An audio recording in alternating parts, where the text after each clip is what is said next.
பனை மரமும் ஓணாங்கொடியும் ஐப்பசி கார்த்திகை அடைமழை பெய்து ஓய்ந்தது.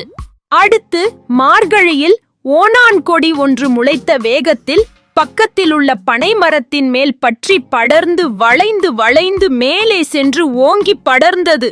தை மாதத்தில் பனை மரத்து மட்டைகளையும் ஒரு சுற்று சுற்றி மேலும் வளைந்து வளர்ந்து தொங்கியது. அப்போது அது பனை மரத்தை பார்த்து, ஏ பனைமரமே, பனைமரமே, 25 வருடமாக நீ என்ன வளர்ந்திருக்கிறாய்?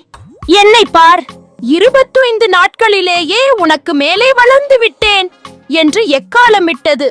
ஓணாங்கொடியின் செருக்கை கண்ட பனைமரம் எதுவும் சொல்லாமல் மனத்திற்குள் சிரித்துக்கொண்டு அமைதியாக இருந்தது. அடுத்து வந்த பங்குனி சித்திரை மாதங்களில் ஓணாங்கொடி வாடிப்போய் தலை சாய்ந்து கீழே விழத் தொடங்கியது. கடைசியில் பனைமரத்தை நிமிர்ந்து கூட பார்க்க முடியாமல், இருந்த இடம் தெரியாமல் அழிந்து போயிற்று.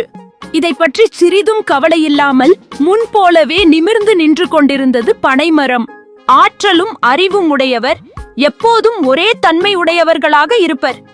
அகங்காரம் உடையவர்கள் எப்படி விரைந்து வளர்கிறார்களோ அப்படியே விழுந்து விடுவார்கள்.